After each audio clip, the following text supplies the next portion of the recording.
حضرت خدیجہ رضی اللہ تعالی عنہا عرب کے بااثر شخصیات اور عرب کے بااثر خاندان میں سے تھیں، جن کی پاکدامنی پورے عرب میں مشہور تھی اور پورے عرب کے مالدار خاندانوں میں سے، مالدار گھرانوں میں سے تھی، اور زمانہ جاہلیت اور زمانہ اسلام میں لوگ ان کو طاہرہ کے نام سے پکارتے تھے۔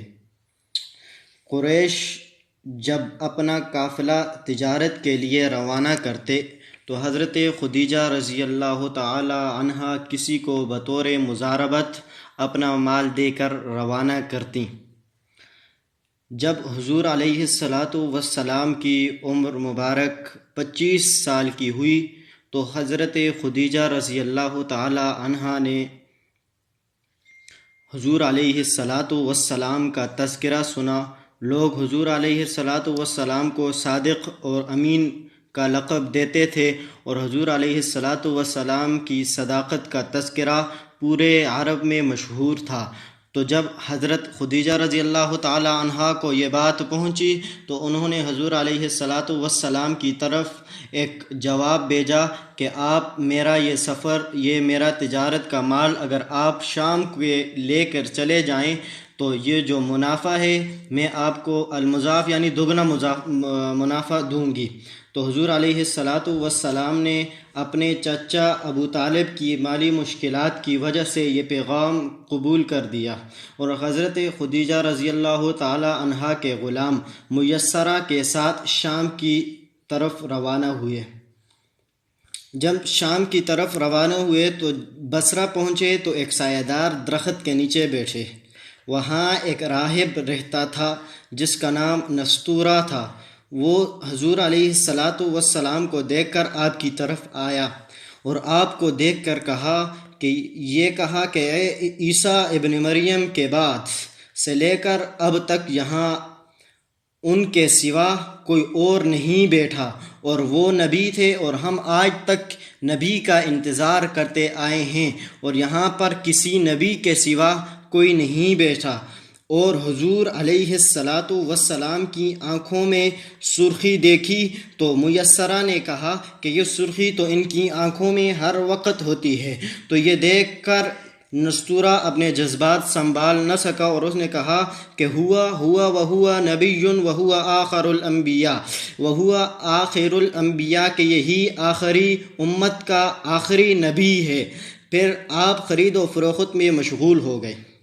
اسی اثناء میں ایک شخص آپ سے جھگڑنے لگا اور اس نے آپ سے کہا کہ یہ آپ لات اور عزیٰ کی قسم کھائیں۔ آپ نے فرمایا کہ میں نے ابھی تک لات اور عزیٰ کی قسم نہیں کھائی، اور اتفاقاً جب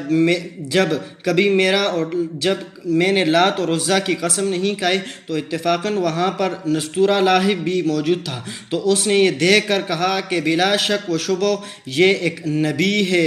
اور جب حضور علیہ السلام کو دوپہر کا وقت آتا تو حضور علیہ السلام پر جب شدید تپش محسوس ہوتی تو بادل اور کچھ فرشتے حضور علیہ السلام پر سایہ کر دیتے۔ تو یہ تمام حالات میسرہ نے بھی دیکھے، غلام جو حضرت خدیجہ رضی اللہ تعالی عنہ کا تھا۔ جب وہ وہاں شام سے واپس ہو گئے تو 2 فرشتے آپ پر سایہ کیے ہوئے تھے۔ تو حضرت خدیجہ رضی اللہ تعالی عنہ بالا خانہ سے آپ کو اس شان میں آتے ہوئے دیکھ کر تمام عورتوں کو بھی یہ شان دکھلائی۔ تمام عورتیں تعجب کرنے لگیں۔ بعد ازاں میسرہ نے سفر کے تمام حالات اور وہ واقعات اور یہ فرشتوں کا سایہ کرنا اور وہ نستورہ راہب کی وہ پیشن گوئی تمام حضرت خدیجہ رضی اللہ تعالی عنہا کو سنائی۔ تو جب حضور علیہ السلام آئے تو جب منافع پہلے منافعوں سے دگنا ہو گیا، اس مرتبہ حضور علیہ السلام کو اللہ تعالیٰ نے اس سے دگنا منافع دیا، تو جو ان کی پیشکش ہوئی تھی، جو ان کا مقررہ قیمت ہوا تھا، منافع ہوا تھا حضرت خدیجہ رضی اللہ تعالیٰ عنہ کا حضور علیہ السلام کے ساتھ، تو اس سے بھی دگنا منافع حضور علیہ السلام کو حضرت خدیجہ نے دے دیا۔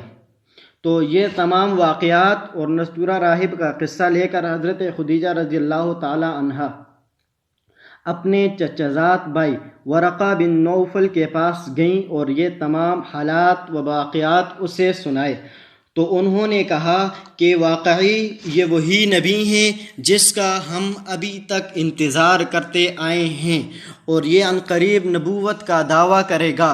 کاش اگر میں بھی زندہ ہوتا تو اس کی اتباع کرتا، اور یہی وہ نبی ہے جس کے حالات اور واقعات ہماری سابقہ آسمانی کتابوں میں درج ہیں۔